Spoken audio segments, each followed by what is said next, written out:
आपली संस्कृती, आपले संस्कार सदा राहू दे आपल्या सोबत। भारताच्या महान ग्रंथांचे आणि काव्यांचे संपूर्ण संकलन सबस्क्राइब करा तिलक।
ज्या क्षणापासून युधिष्ठिराला हस्तिनापूरचा युवराज घोषित केलं गेलं त्या क्षणापासून शकुनी वेड्यासारखा येर झाऱ्या घालत बसला होता।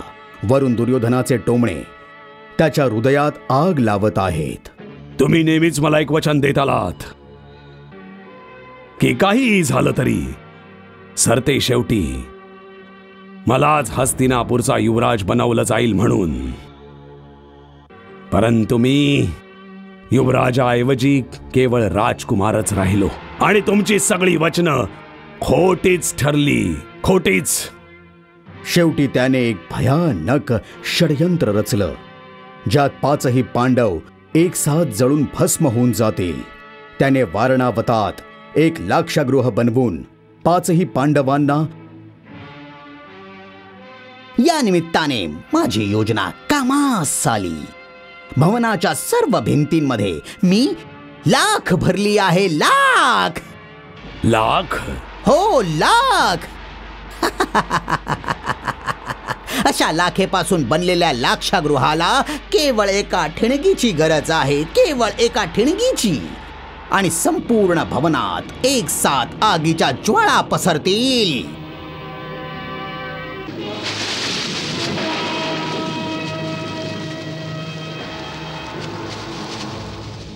शकुनी आणि दुर्योधन दोघं या योजनेच्या यशस्वीतेची स्वप्न पाहून खुश होत होते की कशा प्रकारे कुंती आणि तिची पाचही मुले आगीत जळून भस्म होऊन जातील।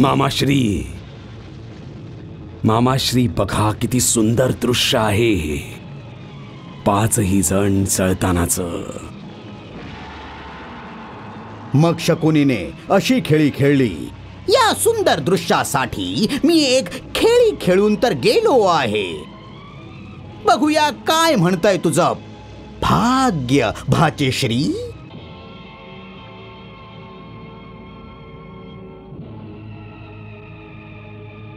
महाराज, जेव्हापासून लोकांनी ऐकलं आहे की यावर्षी युवराज युधिष्ठिर शिव महोत्सवासाठी येत आहेत, तेव्हापासून सर्वांची एकच इच्छा आहे की जर त्यांचे चारही भाऊ देखील त्यांच्यासह जर तिथे येऊ शकतील तर प्रजेला अतिशय हर्ष होईल। यांच्या विनंतीचा स्वीकार करावा महाराज।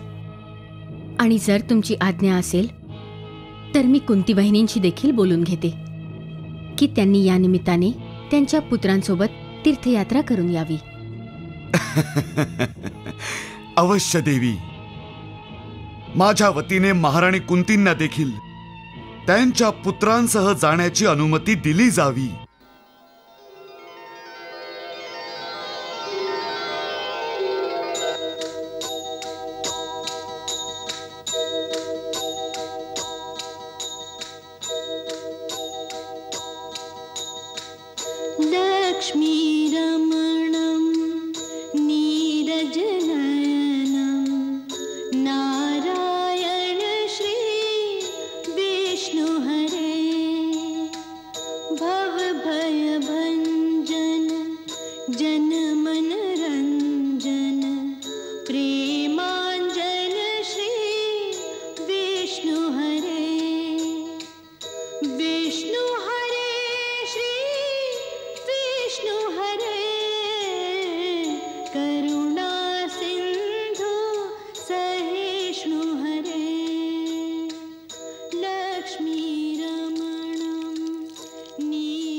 त्वदीयं वस्तु गोविंद तुभ्यमेव समर्पये. गृहाण समको भूत्वा प्रसीद परमेश्वर. आकाशात् पतितं तोयं यथा गच्छति सागरं सर्वदेव नमस्कारः केशवं प्रति गच्छति.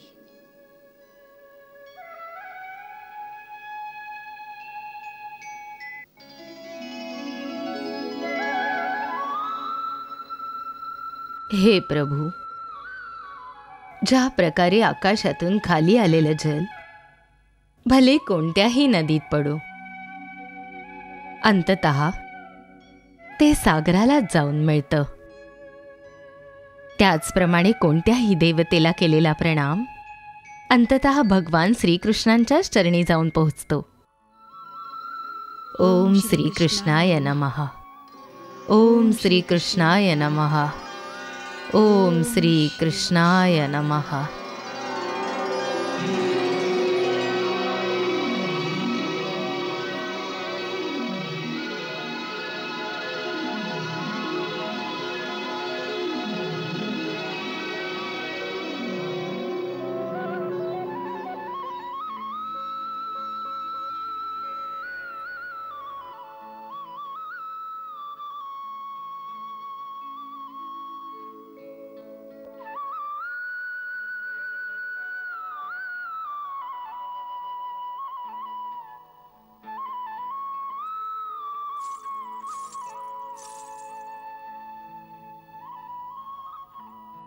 महाराणींच्या श्रीचरणी प्रणाम.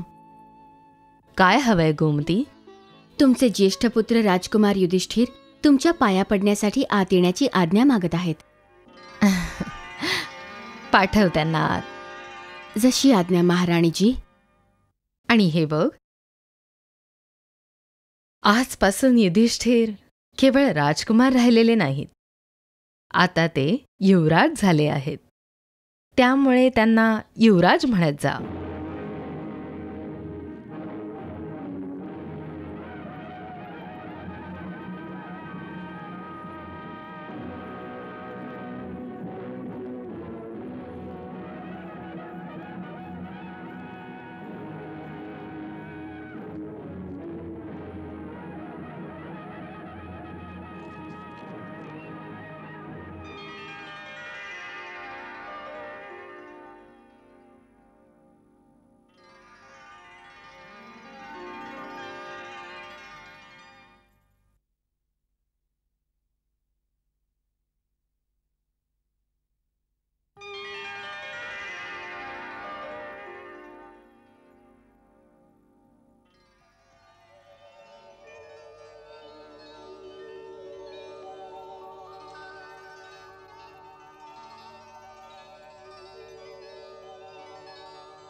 आयुष्मान भव, विजयी भव.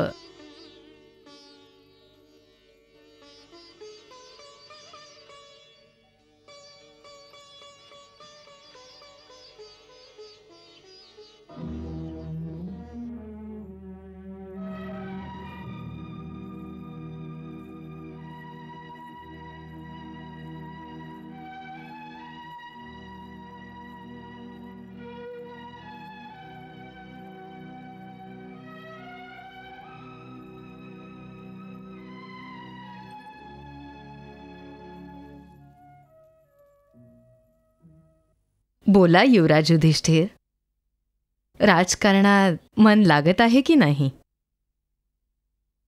प्रजाजनांशी वैयक्तिक संपर्क नित्य होतो आहे की नाही? हो, होतो आहे मातोश्री. तुमच्या आज्ञेनुसार मी दररोज स्वतः नगरात जाऊन प्रजाजनांची भेट घेतो. त्यांची सुखदुःखे ऐकून घेतो आणि जे त्यांच्या हिताचं असेल त्याच आज्ञा माझ्या कर्मचाऱ्यांना देतो. अत्युत्तम, अत्युत्तम. परंतु या सर्व गोष्टीत मला एक गोष्ट मात्र अजिबात आवडत नाही. ती कोणती? हे जे तुमचं मला अशा प्रकारे युवराज युधिष्ठिर म्हणून हाक मारणं, ते जे तुम्ही मला हाक मारायच्यात, युधिष्ठिर, बाळा युधिष्ठिर, तशा प्रकारे हाक मारताना जो स्नेह, जी मधुरता, जो आपलेपणा होता तो या संबोधनात नाहीये. आता तर जेव्हा जेव्हा तुम्ही मला अशा प्रकारे युवराज म्हणून हाक मारता तर मला असं वाटतं की जणू मी तुमचा पुत्रच नाहीये, कुणीतरी परका झालो आहे.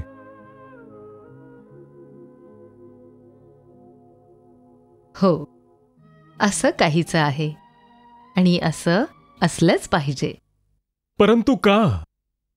कारण जेव्हा कुणी राजा बनतं तेव्हा तो कुणा एकाचा उरत नाही, तो सगळ्यांचा होऊन जातो.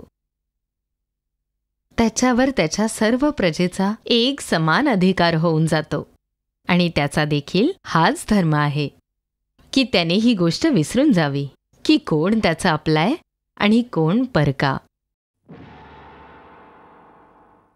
त्याने सगळ्यांकडे एकाच दृष्टीने पाहिलं पाहिजे, तरच खराखुरा न्याय करू शकतो. त्यामुळे तू युवराज बनता क्षणी मी सगळ्यात प्रथम तुला हेच सांगितलं होतं की आजपासून तुझे सख्खे भाऊ आणि महाराजांच्या पुत्रांमध्ये कोणताही भेद समजू नकोस. राजा अथवा ज्याला राजा बनायचा आहे त्याच्या क्षमाशीलता प्रामुख्याने असली पाहिजे. त्यामुळेच मी तुला हे देखील सांगितलं होतं की याआधी जे काही झालं किंवा त्या लोकांनी जे काही केलं त्या सगळ्या घटना तू विसरून जा. मी तर विसरून जाईन, परंतु भीम आणि अर्जुन, त्यांना दिलेली वागणूक ते कशी विसरतील? दुर्योधनाने भीमाला विष दिलं, भले तो हे कसा विसरू शकेल? हो, भीम आणि अर्जुन नाही विसरायचे की दुर्योधन आणि त्याचे भाऊ त्यांच्याशी कसे वागले. परंतु तुला राजा व्हायचंय, त्यामुळे तुला ह्या गोष्टींना तुझ्या मनातून काढून टाकावं लागेल. तू दोन्ही पक्ष सोडून दे, स्वतःचं निष्पक्ष स्थान बनव. हे बघ, महाराजांवर त्यांच्या पुत्रांचा किती दबाव होता की दुर्योधनालाच युवराज बनवलं पाहिजे, परंतु त्यांनी मात्र एका राजाप्रमाणे निष्पक्ष होऊन निर्णय घेतला आणि तुला युवराज बनवलं. ही काही साधारण गोष्ट नाहीये. महाराणीजी. काय झालं गोमती? महाराणीजी, राजमहालातून एक विशेष दूत आला आहे. महाराजांनी युवराज युधिष्ठिरांना त्यांच्या महालात तात्काळ बोलवलं आहे. ठीक आहे, जा. महाराजांनी तुला बोलवलंय. अशा प्रकारे अचानक तर ते कधीच बोलवत नाहीत. राज्यकारभारात कधीही कुठलंही आवश्यक कार्य येऊ शकतं. त्यामुळे एका राजाला सदैव तत्पर असलं पाहिजे.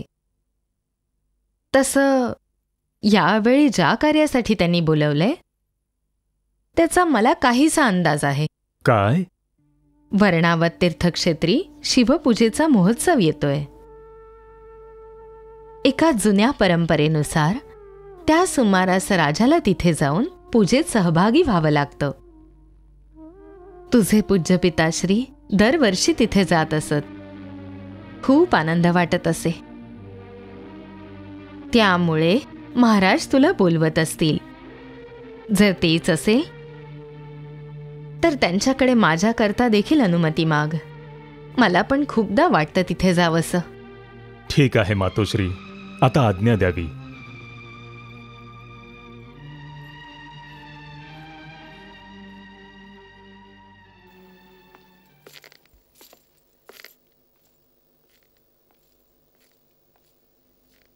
युवराजांचा विजय असो. स्वामी, कोणत्या दिशेने प्रस्थान करायचं आहे? महाराज धृतराष्ट्रांच्या महालाकडे घेऊन चल. अवश्य.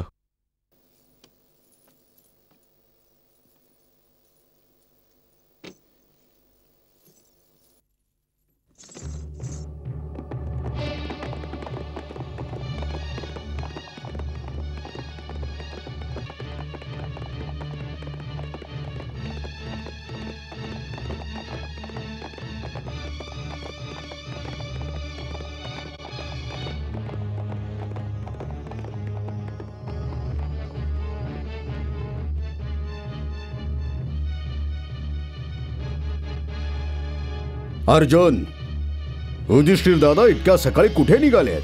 मला तर काहीच कल्पना नाही भ्राता भीम.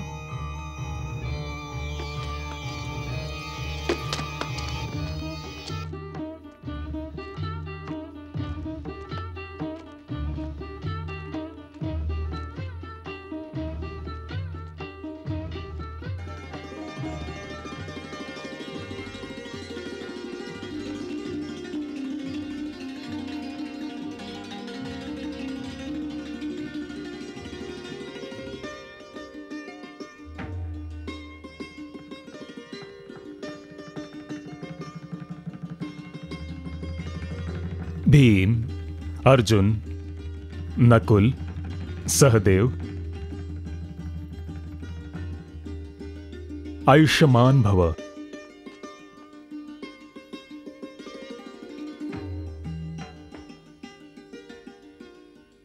यशस्वी भव.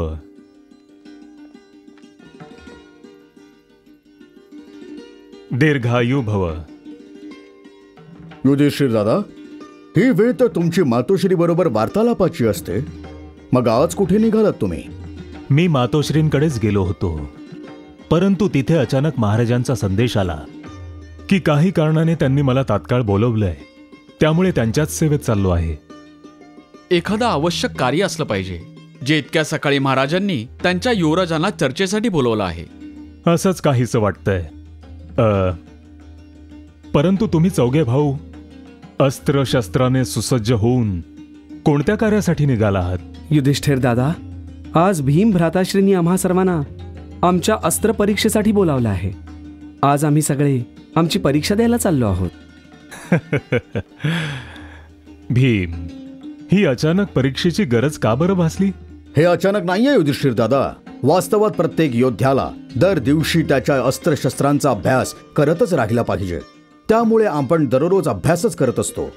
पण मी आज काही विशेष आयोजन केलं आहे ज्या योगे हे समजू शकेल की आपल्यापैकी कोणी कितपत प्रावीण्य मिळवलेलं आहे. चांगला विचार आहे, पण जरा भावंडांची काळजी देखील घे. तुम्ही निश्चिंत असा युधिष्ठिर दादा. अच्छा, महाराज प्रतीक्षा करत असतील. आता मला निघालं पाहिजे. आयुष्यमान भव.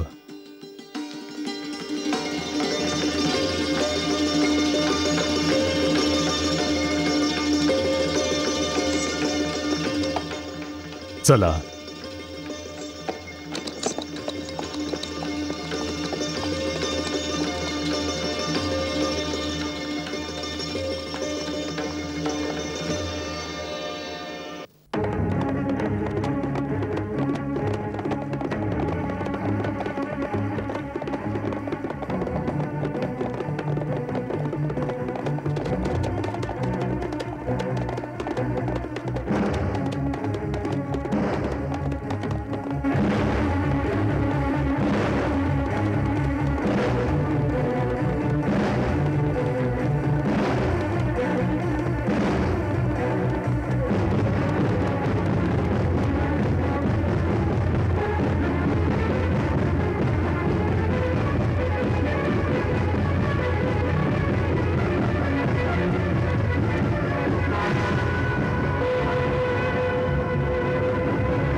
शिवदत्त, सगळी तयारी झाली का?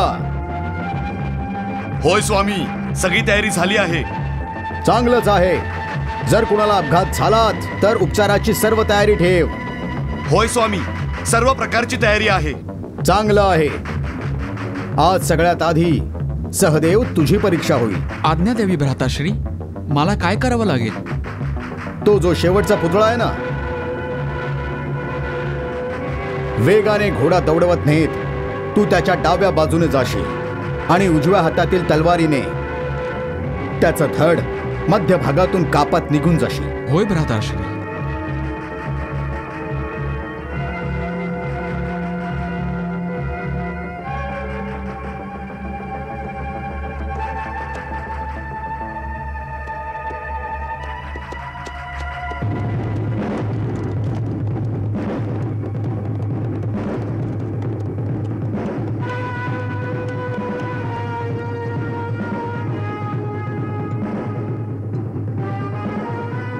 जय भवानी.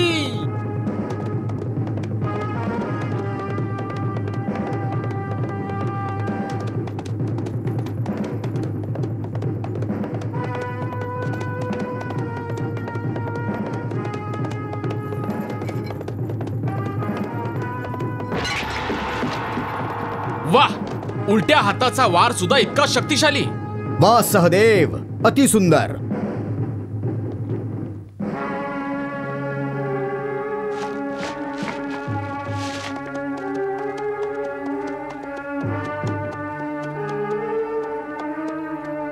वाह, अति सुंदर. आता नकुल, तुझी पाळी आहे. आज्ञा द्यावी भ्राताश्री. मी त्याला कुठून कापू? डोक्याकडून की पायाकडून? उजव्या हाताने की डाव्या हाताने? दोन्ही हातांनी. काय? तू तुझ्या दोन्ही हातांमध्ये तलवार घे आणि त्या पुतळ्याचे 3 तुकडे कर. एका हाताने त्याची गर्दन उडव आणि दुसऱ्या हाताने त्याचे गुडघे कापून टाक. जशी आज्ञा भ्राताश्री.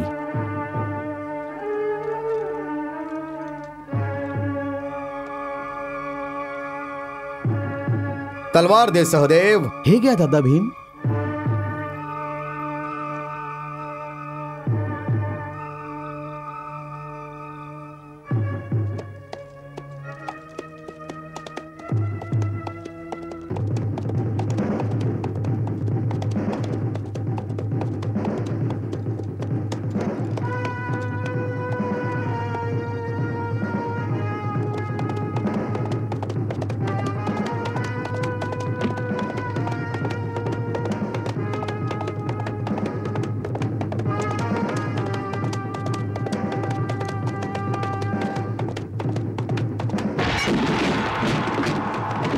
वाह नकुल, वाह. वाह.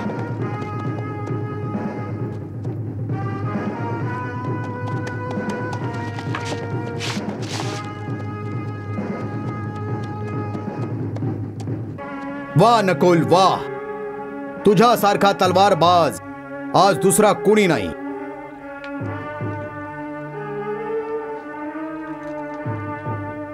आता मला काय करायचंय भ्राता? अर्जुन, तू तीर घेऊन सज्ज हो. मी तुला अर्ध्या रस्त्यात ओरडून सांगेन की तुला कोणावर नेम साधायचा आहे.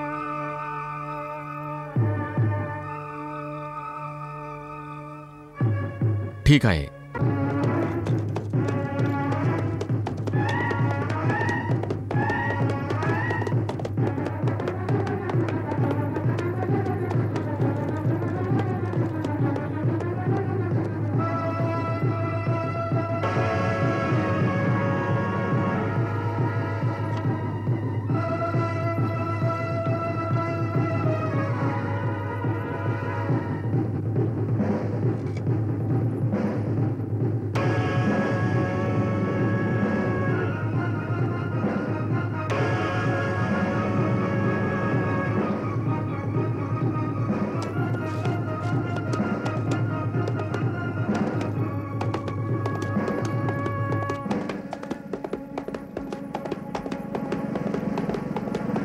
पुतळ्याच्या डाव्या डोळ्यावर नेम साध.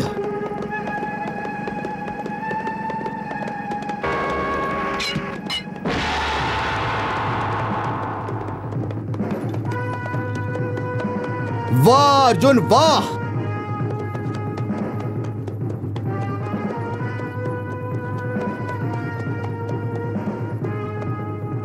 वाह अर्जुन वाह. इतक्या तीव्र गतीने जाताना असा लक्ष्यभेद करणं खूपच कठीण आहे. तू केवळ योद्धाच नाहीस, एक परम योगी देखील आहेस. हो अर्जुन, कारण एका योगीतच इतकी एकाग्रता असू शकते. जिथे तुमचा आशीर्वाद बरोबर असेल भ्राता, तिथे कोणतंही लक्ष्य कठीण नसूच शकतं. आता सांग, मी गदा प्रहार कुठे करू? सगळ्यांची परीक्षा घेणं तर तुमचं काम आहे भीम भ्राता. त्यामुळे तुमचं लक्ष तुम्हीच स्वतःच ठरवा. ठीक आहे तर.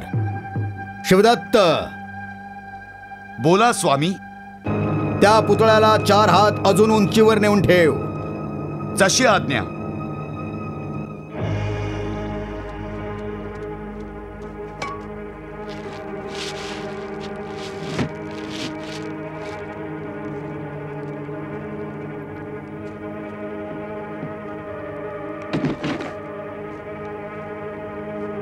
स्वामी, पुतळा तयार आहे. ठीक आहे तर मग.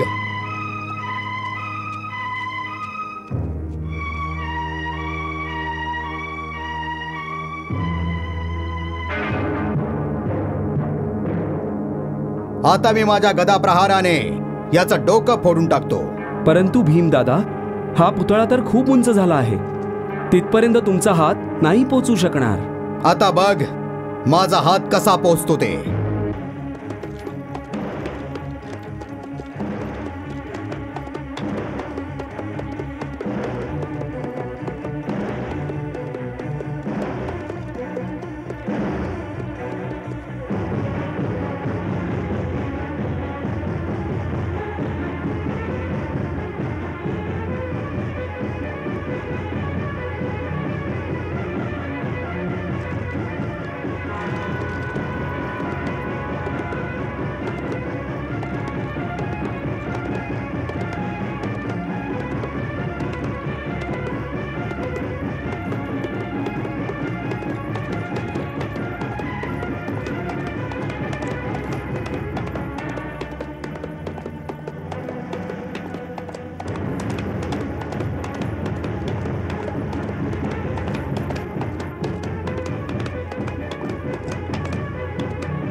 वाह भीमदादा वाह.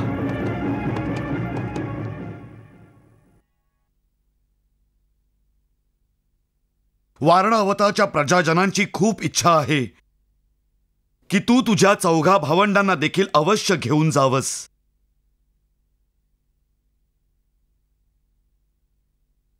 तुझे पिता महाराज पंडूंवर तिथल्या प्रजेचा अतिशय लोभ होता.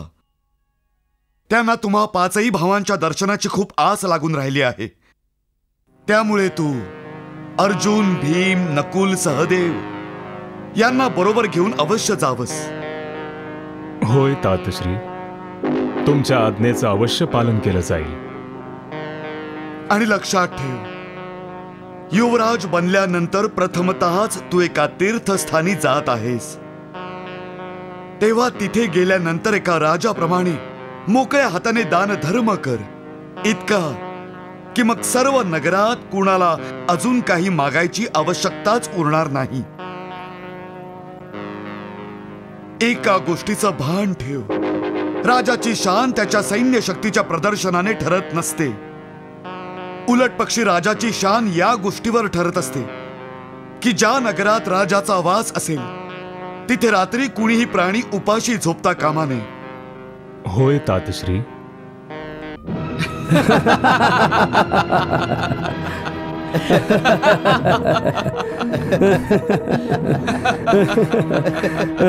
आज तर भ्राता भीमनी कमालच केली.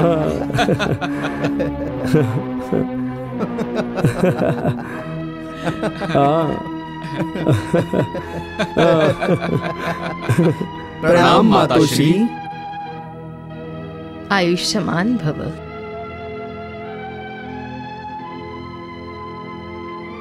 प्रजेमधून जे कुणी भेटायला येतील, मग तो छोटा असो वा मोठा, सगळ्यांची आदराने भेट घे.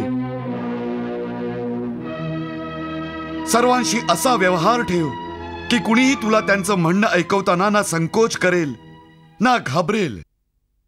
सगळ्यांच्या मागण्या लक्षपूर्वक ऐक आणि ज्याची मागणी उचित असेल ती तात्काळ पूर्ण करून दे. न्याय करण्यात कधीही विलंब करू नकोस, कारण जो राजा न्याय करण्यास विलंब करतो त्या राजावरचा प्रजेचा विश्वास उडून जातो. या गोष्टीचा कधीही विसर पडू देऊ नकोस. होय तातश्री. कोणत्या गोष्टीवर इतका हसू येतंय? आई, या सगळ्यांच्या गप्पा ऐकत बसशील तर तुझा महाबली भुकेने मरून जाईल. आधी काहीतरी खायला दे. हे बघ, तुमचा मोठा दादा महाराजांना भेटायला गेलाय. तो म्हणाला होता की तो आल्यानंतर सगळे एकत्र भोजन करूया. पण मग तोपर्यंत मी काय करायचं? मी देवाचा प्रसाद ठेवला आहे तुम्हा सर्वांकरता. घ्या, तोपर्यंत हा प्रसाद खा.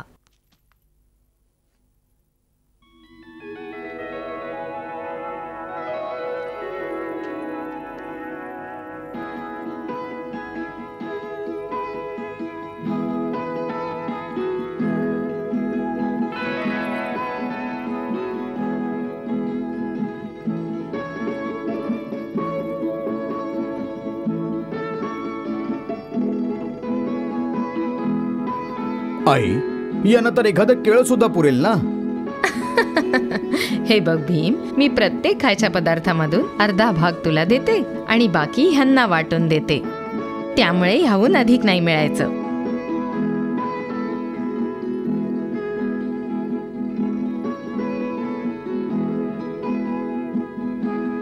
घ्या, एक एक लाडू तुम्हा दोघांकरता.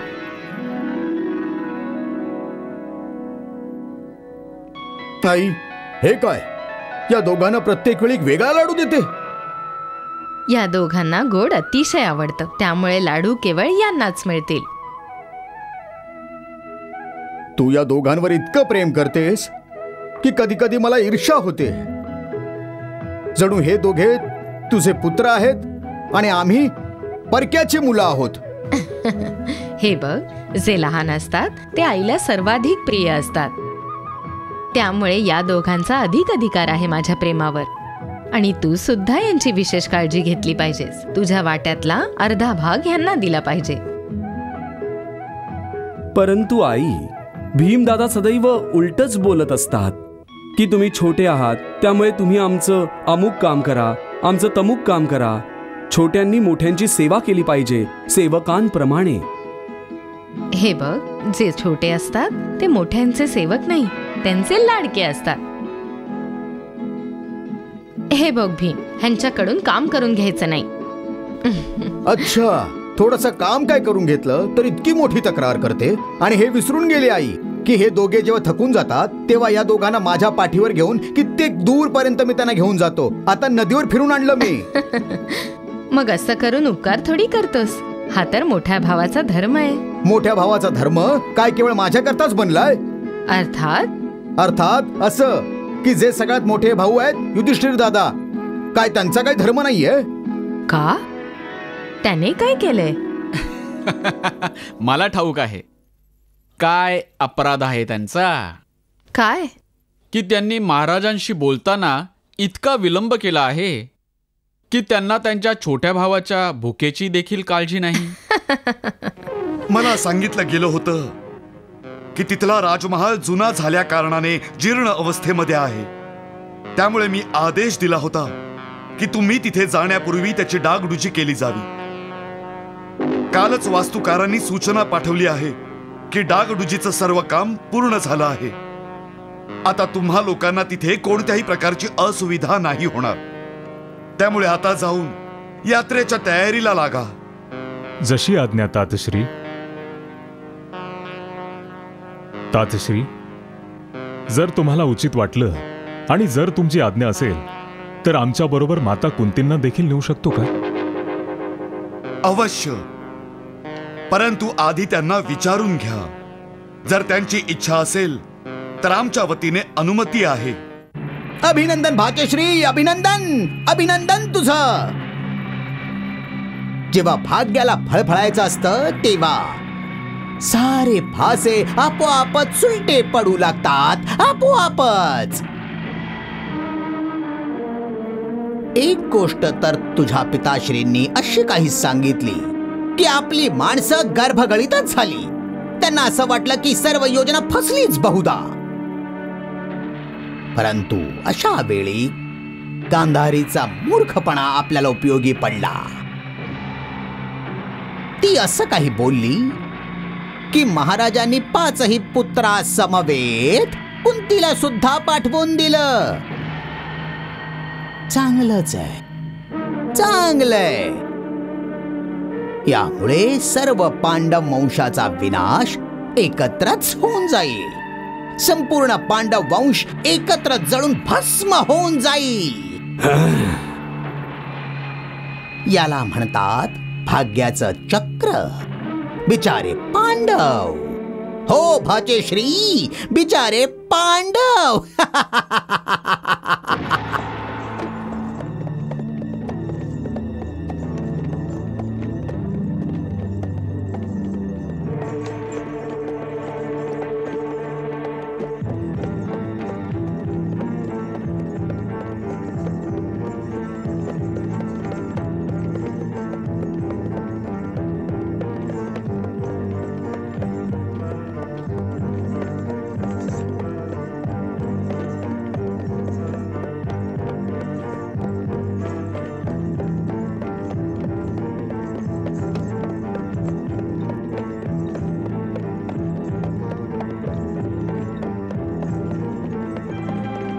माझी खूप इच्छा होती वारणावतात जायची. महाराजांनी आज्ञा दिली तेव्हा मला अतिशय आनंद झाला. जशी मी अनुमती मागितली तसं महाराजांनी तात्काळ म्हटलं, अवश्य तुझ्या मातोश्रींना अवश्य बरोबर घेऊन जा. आणि हो, मोठ्या आईने तुमच्यासाठी संदेश देखील पाठवलाय. काय? त्या म्हणाल्या की तीर्थक्षेत्राच्या सरोवरामध्ये तुम्ही त्यांच्या वाटेचे स्नान करावे. अवश्य, सगळ्यांच्या वाटेचं स्नान करेन मी.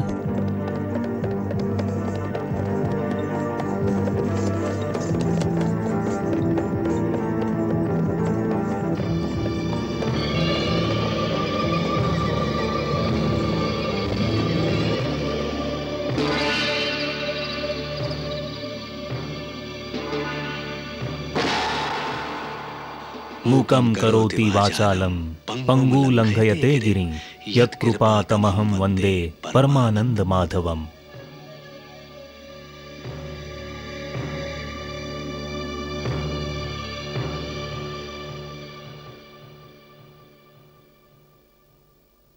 महामंत्र्यांचा विजय असो.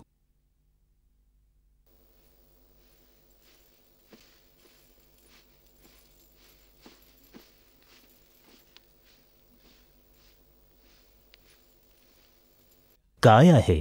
प्रभू, दरवाजावर एक साधू आला आहे. त्याने तुमच्यासाठी हे फळ दिलं आहे. म्हणतो आहे की चामुंडा देवीच्या मंदिरातून हा प्रसाद तुमच्याकरता घेऊन आला आहे.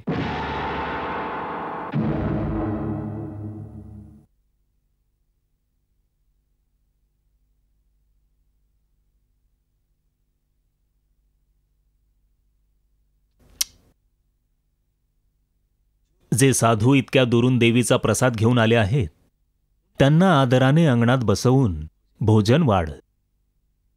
मी स्वतः येऊन त्यांचं दर्शन घेतो. प्रभू, मी भोजनासाठी त्यांना विनंती केली होती, परंतु ते म्हणाले की त्यांच्यापाशी ना भोजन करण्यासाठी वेळ आहे ना तुमची भेट घेण्यासाठी.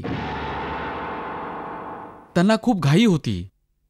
ते कोणत्या तरी दूरच्या यात्रेसाठी निघाले होते. त्यांनी केवळ इतकंच म्हटलं की ते जिथे जात आहेत तिथे खूप थंडी असेल.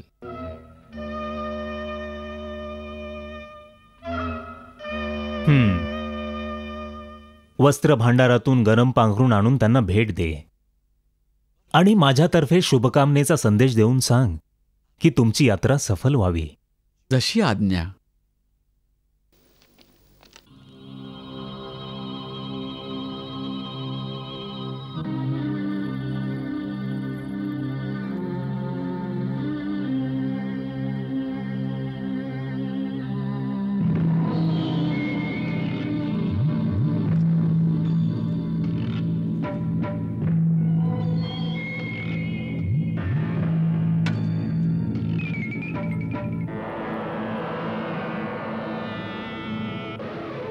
शिव मंदिराच्या मागे वटवृक्षाच्या खाली?